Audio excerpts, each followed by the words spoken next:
Hi everyone, my name is Dr. Divya Kaur. Welcome to my channel, and today we will learn about Lambert-Beer's law. So what does this law do? It's an empirical law which provides the relationship between the amount of light absorbed by the molecule with the concentration of those absorbing molecules. So what it does is, when the initial intensity of light I0 is passed through the sample, what is happening is some of the light is being absorbed by those molecules, and therefore what will this detector detect? It will detect the amount of light which is not absorbed, and that is actually the transmitted light.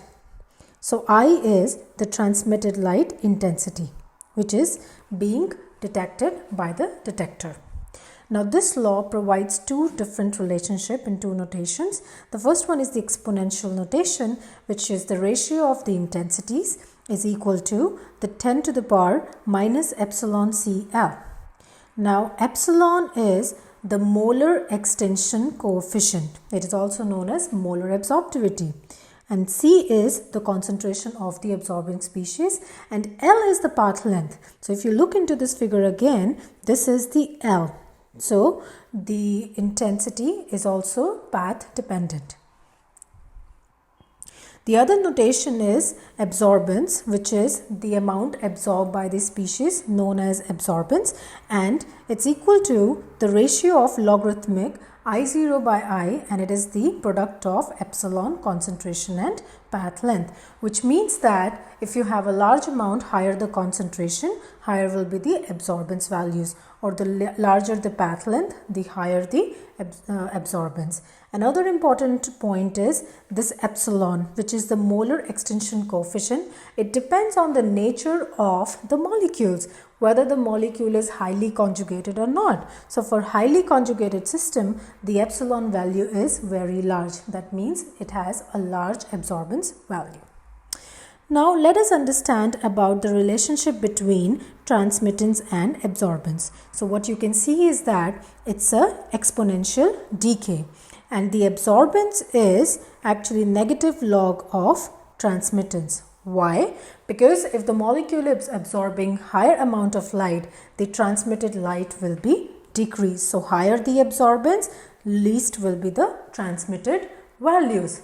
And therefore, since absorbance is epsilon CL, so the transmittance depends on three different quantities, which is the epsilon, then the concentration, and the path length. So this was all about the Lambert-Beer's law, and one of the basic application of this law is in colorimetric analysis. So what it does is, one can actually find the unknown concentration of any solution. Let us say you have a data of permanganate ion with each concentration and its independent I0 by I0 values. Now one of the important point is, what is the unit? So the unit of this concentration is in molars, and this is a ratio of intensity. Of course, it has no units. And what you can do is, the question is, how could you determine the concentration of unknown species? Now, if you remember, we just learned about the relationship of absorbance. That absorbance is equal to log of I0, I by I0. And it is equal to the product of epsilon CL, which is molar absorptivity, concentration, and path length. So what is happening? So you have this data C and you have this data log. So what will happen when you plot this as a y-axis, log I by I0, and you have the concentration plot? So let us do that. So first let's find the log values, and let us now plot these values with the concentration. So what you can see is, when concentration is 1, the value is 0.37. So let's just put the data here and plot, and let us just put it here. So this is the log values. So what we see is that when the concentration was 1 molar, now this is concentration in molars, and this is log I by I0, and we already know that this is nothing but absorbance. So around 1 the value was approximately 0.3. Then around 2 the value is 0.8, and then so around 2 it's 0.8, then around 3 it's 1.23.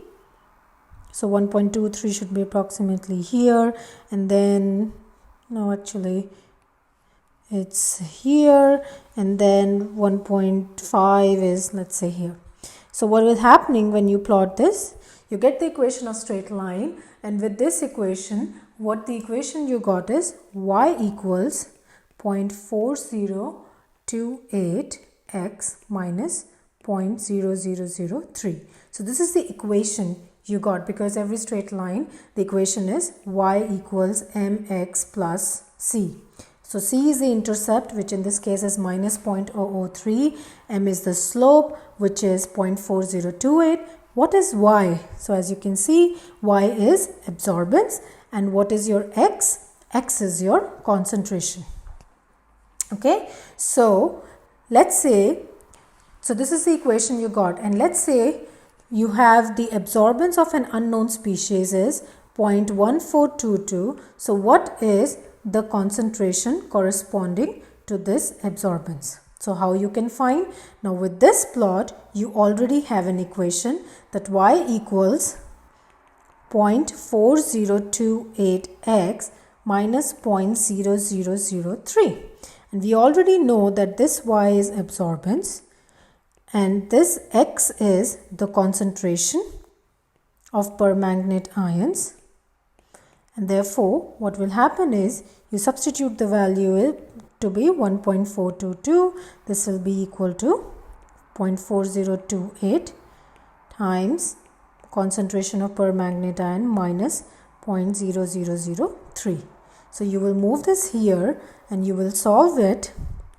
So this plus this will be equal to 0.4028 times concentration of permanganate ion, the unknown species. So if you solve this, this is multiply here and this will be divide. So solving this will give you the concentration of unknown solution corresponding to this absorbance, and the answer is 3.53 molars. So that's how this is being used. The absorbance relationship is being used in colorimetric analysis. So I hope you like this video. Please like, share and subscribe, and thank you so much for watching.